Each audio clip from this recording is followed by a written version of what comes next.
mulai penjelasan makalannya. Jadi gamenya itu seperti ini. Ada lagu, nanti kita bakal lingkaran. Terus jalan kita pegang kuda kawannya sambil nyanyi kayak gini.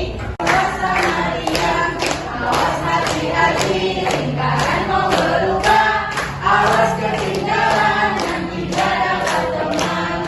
Lingkaran mau berubah menjadi 3. Gitu. Kita cari jawabannya 3. Oke? Ada 3 orang masih. Berarti 3 orang. Nanti siapa yang nggak dapat kawan, yang sama orang itu, kita coba tampil. Ini yang salahnya yang ketiga ya. Yang pertama sama yang kedua kita ulang lagi. Nanti yang ketiga baru dikasih sanksi. Oke. Bisa ya? Sanksinya nanti. Sanksinya pulang. Oke.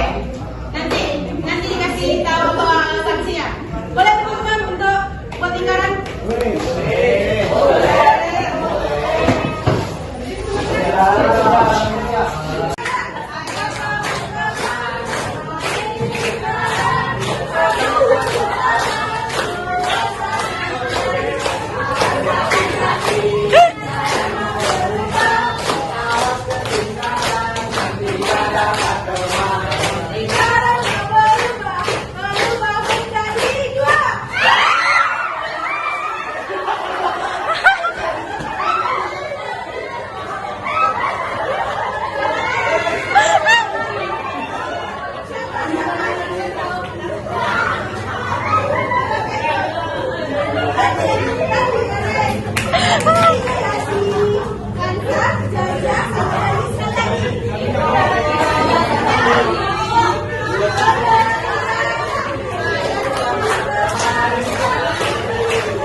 Problem in translation. Before our explain about paper, let me introduce my team. For the first presenter is Linda, and the second presenter is Fahima Mashalari, and I, Nurhat Syarahab, as the moderator, and the last presenter. Okay, for Linda Pratiwi, I'm yours. Okay, class, so we'll be talking about the problem in translation. So I want to give you some keywords. So there are 3 keywords. If I say problem in translation, you will answer I, U, and D. I, U, and D. D is for my initial name. I, U, and D, okay? Okay. Let's start. Problem in translation. I, U, and D. Okay. So what is the meaning of that? So I, it means that idiom. Jadi salah satu problem dalam mentranslate itu ada yang namanya idiom.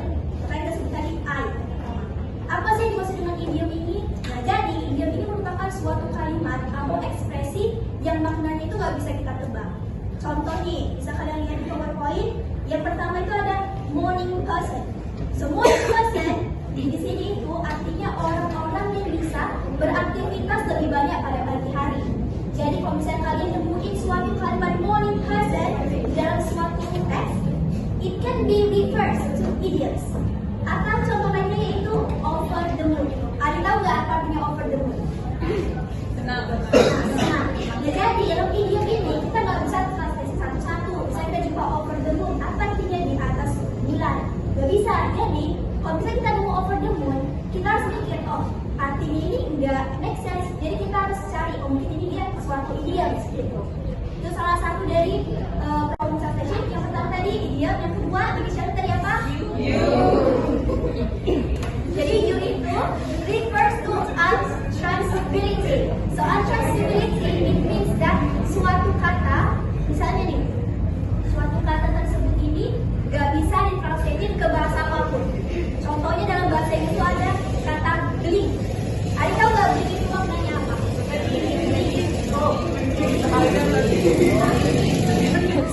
Itu suatu ekspresi yang menyatakan berkilauan, kayak sesuatu yang mahal. Jadi kalau misalnya kita mau translate ke bahasa Indonesia apa? Gak tahu kan? Nah, jadi kata-kata tersebut ini disebut dengan untransferability. Selain blink ada kata lain nggak? Ada. Salah satunya yaitu kamaki. Kamaki ini merupakan bahasa Yunani atau Greek yang artinya itu the young local guys strolling up and down beaches hunting for female tourists. Jadi di sini kamaki itu maksudnya adalah pemuda yang suka liatin cewek-cewek. Nah, itu namanya kamaki. Especially women in the beach. Itu disebut kamaki dalam Greek dan Yunani. Jadi kita nggak bisa jumpa kamaki, kita mau translate ke bahasa Indonesia. Apa dong? Nggak bisa kan? Nah, jadi itu namanya transferability. Itu yang susah kalau mau translate. Terus yang terakhir itu ada kira-kira dalam bahasa Jepang. Azra tahu nggak kira-kira apa? Kira-kira. Kira-kira yaitu perasaan kita saat kita itu mau masuk ke rumah hantu. Itu namanya kira-kira. Tapi ya, perasaan deg-degan takut itu namanya kira-kira. Jadi ada dua ya. Pertama tadi itu apa? Idiom. Terakhir apa inisialnya? D. Di situ maksudnya differences in culture. Perbedaan dalam budaya. Jadi misalnya nih, dalam bahasa Cina, dalam budaya Cina, angka 8 itu merupakan suatu yang dihormati dan itu merasa kayak angka 8 ini laki banget. Nah, jadi kalau misalnya ada salah satu buku yang buat angka 8 ini sebagai jokes, terus mau ditranslate ke bahasa Cina, itu harus mikir 2 kali. Karena kan angka 8 itu sangat-sangat dihormati. Jadi itu susahnya. Terus selain angka 8 itu ada jokes. Jokes dalam bahasa Inggris itu kalau orang kesandung, kepleset, apa namanya kulit banana, itu bakalan lucu kali. Tapi kalau Indonesia itu garing kan. Itu perbedaan dari kultural. Jadi ada 3 tadi apa aja? Your ability. Kita coba sekali lagi ya dalamnya. Problem in translation. I-U-N-D. Thank you like Akibat moderator. Thank you for the explanation. Tepuk tangan dulu buat Dinda. Okay, the next presenter is Fahima Masnani or Fahima times yours. Okay, thank you, moderator. So, sebelum menjelaskan, saya akan memancing dengan sebuah storytelling. Jadi, pembahasan kita kali ini adalah tentang grammatical sama naturalness. Jadi, saya akan memancing dengan sebuah storytelling. Jadi ada nih Kiki dan Dandi. Jadi Kiki dan Dandi ini benar mau naik ke puncak gunung. Terus si Dandi ini orangnya puitis sekali. Kayak back to nature gitu kan, orangnya kayak puitis gitu. Terus si Kiki ini orangnya tuh ahli grammar. Jadi setiap Dandi itu mau puitis, si Kiki langsung komplain atau ngecek grammarnya si Dandi. Nah, jadi poinnya apa? Grammar sama natural. Paham kan? Apa itu? Jadi grammatical. Yang pertama grammatical. Jadi bahasa Indonesia dan bahasa Inggris ini memiliki different grammatical. Jadi di bahasa Inggris itu grammatical itu memengaruhi verb. Verb itu dipengaruhi oleh grammatical. Sementara di bahasa Indonesia verb itu dipengaruhi oleh leksikal. Misalnya kayak kalau kita bilang dia menari, nah dia sudah menari. Sudahnya itu kan kita menambah leksikal, sudah menari. Nah kalau di bahasa Inggris kita merubah verb itu, kita merubah grammarnya. Nah jadi itu salah satu yang membuat problem in translation. Jadi apa perbedaan gramatikal antara Indonesia dan Inggris. ya. Yang kedua ada naturalness. So naturalness di sini ada over translation, under translation, and figurative. So bisa berdiri semua biar kita sama-sama ice drinking.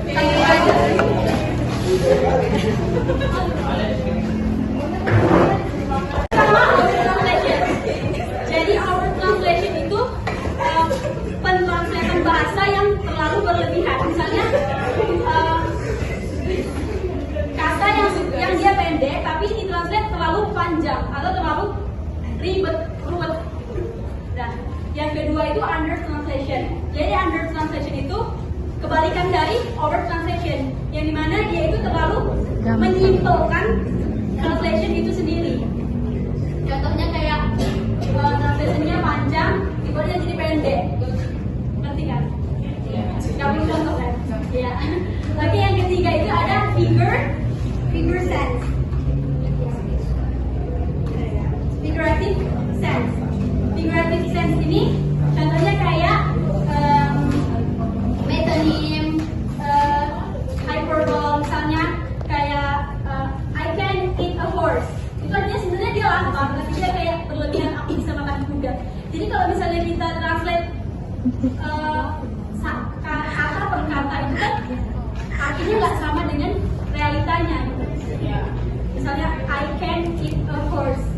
Kalau kita nggak belajar translation, itu kita akan mengartikannya saya bisa makan kuda. Sementara artinya saya lapar. Jadi itu salah satu problem in translation. Ulang ya. Yang pertama tadi apa? Over. Translation. Yang kedua Up. Bigger translation. Okay, I think that's all. Thanks to all my friends, and I give back to my friends. Oke, thank you. Baiklah, kita belum. Saya mau materi selanjutnya yaitu tentang problem in translation. Yang pertama yaitu lack of technical translation, yaitu kurangnya pemahaman kita terhadap teknik dalam menerjemahkan. Oke. Kita sudah tahu kan kalau menerjemahkan itu pemindahan makna dari bahasa satu ke bahasa yang lain, gitu kan. Jadi perannya pemahaman kita tentang teknis penerjemahan ini nggak ada contoh ya, karena kita udah pernah dirasakan gitu loh dalam menerjemahkan bahasa Inggris. Kita juga masih banyak kan dari kita yang belum bisa menerjemahkan secara langsung gitu kan, masih banyak yang menggunakan mesin gitu. Jadi ada dua yang terakhir ini masalah tentang translation. Jadi ini yang dua ini bersangkut paut. Yang kedua ya, yang pertama tadi lack of technical translation, yang kedua itu machine translation. Jadi yang pertama itu karena kita nggak tahu tentang jargon, makna dari arti bahasa yang lain. Karena kita nggak tahu, karena sama tadi kayak materi yang sebelumnya, karena mungkin budayanya berbeda kan. Jadi kita nggak tahu gimana menerjemahkan, mengartikan itu dengan cara yang baik. Kemudian oleh karena itu yang pertama dari masalah-masalah sebelumnya, jadi kita menggunakan, karena saking sulitnya untuk menerjemahkan ini, kita menggunakan mesin untuk menerjemahkannya. Betul tidak? Kenapa? Betul. Yaitu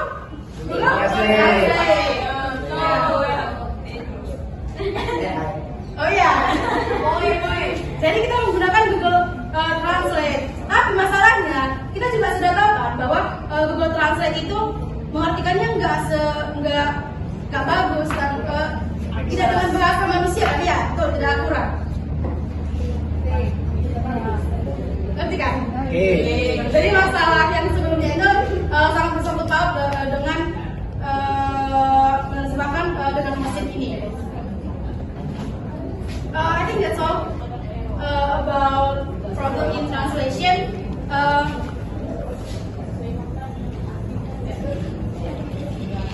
Thank you for attention. Terima kasih buat kawan-kawan yang udah datang ya, walaupun kelas sudah berakhir. I think that's all.